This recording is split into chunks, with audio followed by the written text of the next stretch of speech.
en pleine mutation, on parle de nouvelles technologies, on parle de BIM, on parle de construction plus rapide dans nos métiers. On se doit de savoir ce qui se passe pour faire évoluer nos collaborateurs, pour faire évoluer nos entreprises, pour pouvoir encore être là dans les 10-15 ans à venir.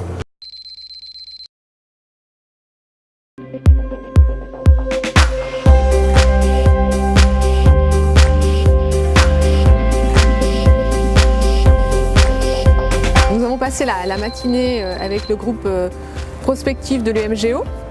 Matinée donc très enrichissante pour nous en tant qu'industriels, puisque nous avons eu un retour sur nos axes de développement en termes de blocs béton isolant, de blocs béton joint mince. L'intérêt d'une entreprise de maçonnerie comme la nôtre, de rencontrer un industriel, c'est avant tout de lui faire part des contraintes qu'on peut rencontrer au quotidien, de faire évoluer leurs produits en tenant compte de ces contraintes-là et de pouvoir répondre au mieux aux attentes de nos clients, tout simplement. Des axes de développement qui peuvent être liés à la pénibilité sur chantier, au niveau du poids des blocs, de la mise en œuvre des blocs. C'est des axes qu'on va étudier très prochainement en 2018 en fait. On parle de produits innovants aujourd'hui, mais l'innovation elle passe aussi par la mise en œuvre et puis par l'intégration de ces points de pénibilité de travail et de sécurité pour nos compagnons.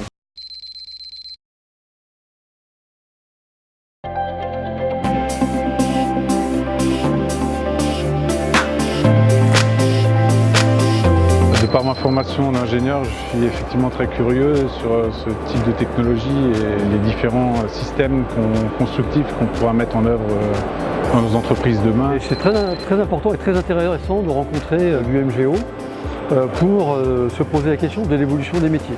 On est tous souvent centrés sur notre région, notre département, avec des techniques propres parfois à des régions, et en allant chercher juste un peu plus loin, on découvre des technicités qui nous permettent de nous remettre en question et d'évoluer un petit peu dans notre quotidien. Individuellement, on n'a pas le temps d'aller rechercher l'information comme ça. Le fait de créer un groupe qui s'occupe que de ça, ça peut vraiment amener un plus si on peut vraiment diffuser l'information pour tout le monde.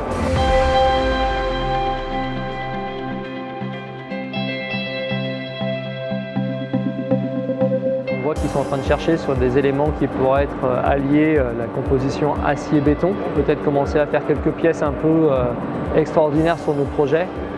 Comme actuellement, on ne peut pas forcément toujours les faire avec des coûts qui sont optimisés. Je ne pense pas que ça va complètement révolutionner dans un premier temps la façon de construire.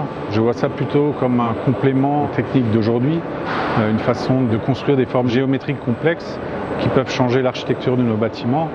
Mais ça ne changera jamais l'intégralité de la façon de construire. Il est évident que le robot ne va pas remplacer l'homme. On parle plus de transformation des métiers que de suppression des métiers. Et cette question de la prospective, c'est accompagner le changement en fait. C'est extrêmement important qu'on le fasse ensemble.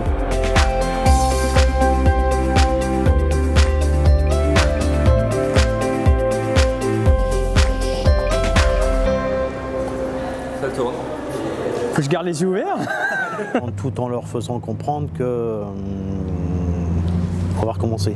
C'était bien, c'était bien. Non, ça marchait bien. C'est mon téléphone qui a sonné. Donc ce matin, nous avons passé donc une matinée. Non mais t'as vu ce qui vient de passer? Qu'est-ce qui se passait? C'est une limousine. Une limousine. Le truc, je vois la